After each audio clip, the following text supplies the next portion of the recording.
Urban Therapy with Sun 752, and this is your daily go-getimism number 810 for December 20th, 2016. Tonight I want to talk about the real you.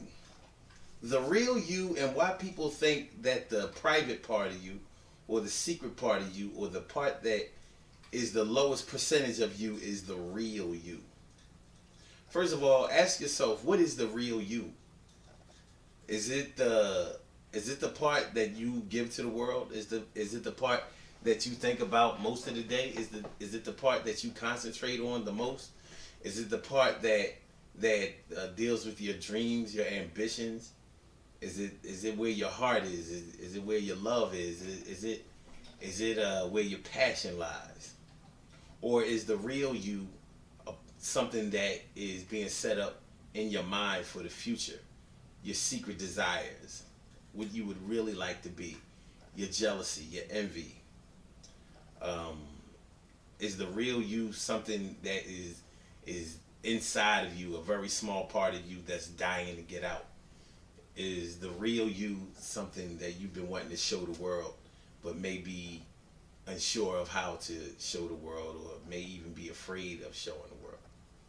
What is the real you? I mean, I think that's something that we should think about, and it's something that everybody should think about, take into consideration, and really evaluate. There's nothing like getting to know yourself. There really isn't. There is nothing in the world like getting to know yourself. And it's a sad thing that so many people fail to ever get to know themselves, because when you know yourself, when you have knowledge of self, and when I say knowledge of self, I'm not talking about, what you may have, when you say knowledge of self, it puts a lot of people on notice, because they start thinking in terms of the Nation of Islam and religion and Muslims versus Christians and all of that. And that's not what it has to do with anything. Knowledge of self is exactly what it is. Knowledge of yourself. Who are you? Learning who you are. Why you do the things that you do. Why you are the way you are. Why do you think the way you think? Learning how to contemplate your next moves. Understanding why you think and feel the way that you do. That's what knowledge of self is. So that's the real you, in my opinion. The real you is the part of yourself that you spend the most time on. And that's why it's so important for you not to let other people define who you are. Because people, unfortunately, are so curious about the lives of other people, especially when other people have gifts that they don't have, and when they're able to do things that they wish that they could do. So because you may portray yourself to the world in a certain kind of way because you've been trained to do that, or you've trained yourself to do that, you've disciplined yourself to do that, you have worked on yourself. And that's all that really means. It means that you have learned some self-control. There are a lot of people who are very envious, jealous and envious of people who exercise self-control. So they figure nobody can be this self-control all the time. So they want to look for the part of you that the rest of the world can't see. And if they find out that part of that is negative, that part is negative, then that's when they'll say, that's the real you. It's ridiculous. And I'm going to give you a couple of examples to show how ridiculous it can be. People will ignore all of your humanitarian pursuits. How kind you are to people, how nice you are to people, how helpful you are to people, the things that you have given, any of your altruistic pursuits, all of that kind of stuff. If they find out some of your sexual exploits, like if they find out that you have a foot fetish or something like that, or if they find out that you're a freak in the bedroom, now that's nobody's business except for you and the person that you're in your bedroom with. But if they should find out that part of you, guess what they'll say? That's the real you. See, out here they all sophisticated and putting on airs for people and being all refined and cultivated and pristine. But really, they ain't nothing but a freak. That's the real them. They ain't nothing but a freak. They freaks. As if throughout your day, all you think about is the freaky stuff that you're going to get into with your partner or partners or whatever later on. See, they don't want to see the bulk of you being the good part. They don't want to accept that you are good. So they'll look for the secret part. Now, don't get me wrong, because you know sometimes the small percentage of yourself really can be the part that defines you, because it's so negative that people need to be put on notice about it.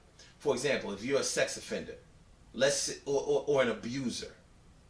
So if you're a pedophile, even though you may only spend a small percentage of your time, looking for children to try to have sex with or molest or manipulate their minds in a negative way.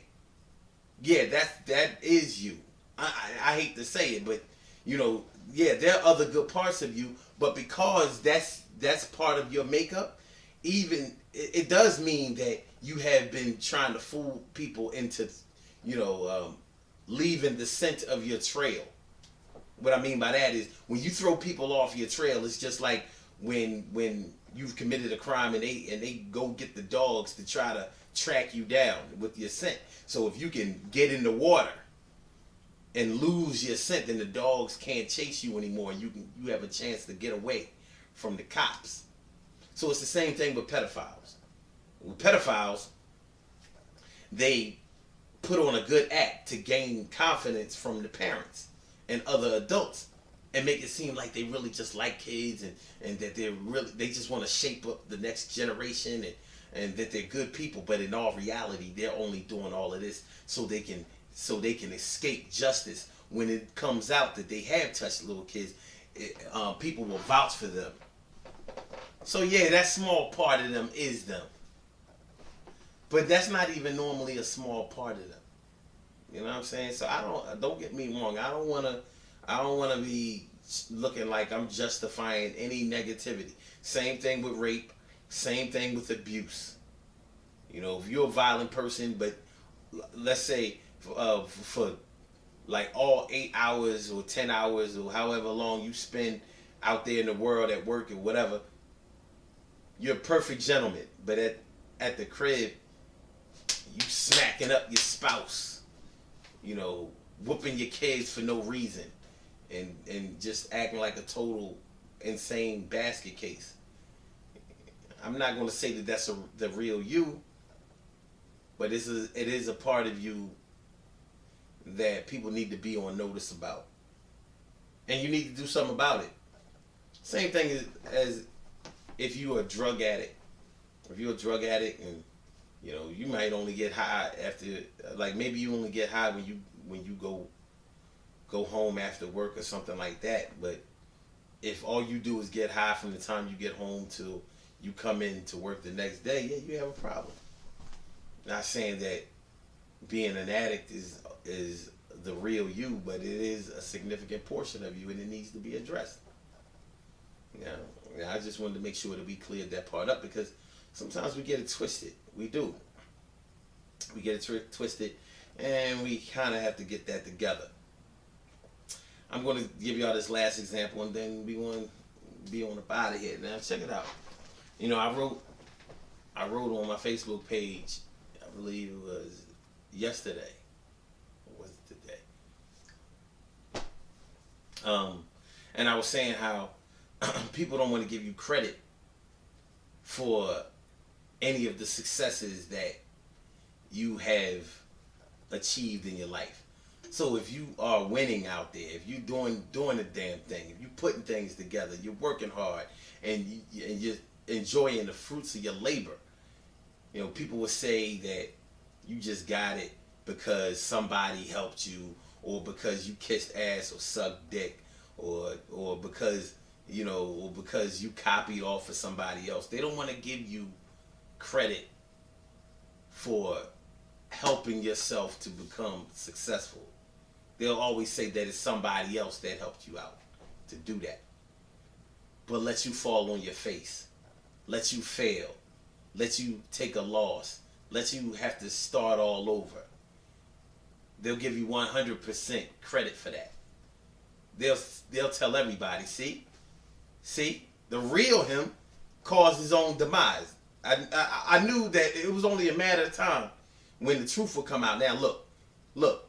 Now he dead broke. He fucked up. Nobody want to mess with him and him or her or whatever anymore, and it's all their fault. So you got zero credit for your success, but you get 100% credit for your failure and your demise. Pay attention, y'all. Pay attention. Pay attention. Now, if that ain't hate, what is? I don't like to just throw around the word hate, but if that ain't hate, what is? So somebody who thinks like that, that's the real them. Because they're jealous, they're envious, and they hating on somebody, and they're glad to see somebody not doing well. All shows we've talked about this week. It is what it is. Good things happen to those who wait. Great things happen to those who grind. And anything can happen to those who go for theirs. So go hard, go for yours. And remember, the real you is the largest percentage of you. That's the largest part of yourself. The part that you spend most of your days doing, that is you. Even if that largest part doesn't show to the rest of the world. Even if it's just all the way in here and only in here. To the point where it hasn't come out physically yet. But if it's in here, it's cooking, it's stewing, it's getting ready, it's preparing. And that's the real you, because one day you're going to realize, recognize, and come into your own. Realize your potential and do something great. And everybody has greatness in them. Don't even front. But that's the real you. Alright. Tomorrow night on the Urban Therapy with Sun show. Tomorrow night we're going to talk about your street knowledge versus your book knowledge, basically. So we're going to ask, how much of your makeup and what you're able to do came from your years in school versus after you got out of school? When did you learn the most? What part of that defines you the most? Are you a book knowledge person? Or are you an experienced knowledge person? I don't want to say street knowledge. I know I already said it. But I don't want to say street knowledge because it's not about the streets. But if you're going to say streets, make sure that you include everything that you've learned in your environment out there in the world. Not just crime and how to, talk slick to people and all of that. Because that's a small percentage of the streets. The streets are different in different places in the world, But that's what we're going to talk about tomorrow, 8:30 p.m. Eastern Standard Time on the Urban Therapy with Sun show. Same number as the Daily Go-Getterism show, 319-527-6199. So make sure y'all check out the show tomorrow night. Your book knowledge versus your experience. So how does it work out? Hey, man, listen. I just want to say this one little thing and then we'll be out. Listen to the Daily Go-Getterism show every day, y'all. 6 a.m. Eastern Standard Time. Check out the Daily Go-Getterism. Y'all watch these videos and y'all get a piece of what I'm talking about. But the radio shows in the morning are longer. And they're more detailed. And we're able to get into more things because people call in and we have a good time. And we talk about the same things that we talk about in these videos. But you get more in depth.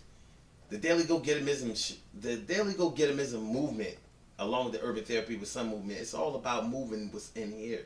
It's all about building your mind, building pathways in your mind to be able to free yourself from the mental slavery. So make sure y'all check out the Daily Go-Getterism show because we show each other how to build within our mental state and our emotional state, and that's a beautiful thing. You have any questions, man, y'all can hit me up at sun752@aol.com. Or you can hit me on Facebook Messenger. You know what I mean? Omar McIntyre, that's O-M-A-A. That's O-M-A-R-R McIntyre, M-C-I-N-T-Y-R-E. You know what I'm saying? You can ask me a question, whatever. You just want to bust it out, it's whatever. Just get with me. It's all about Daily Go-Getterism. So, and Urban Therapy with Sun show moving. I'm bugging. I get some rest.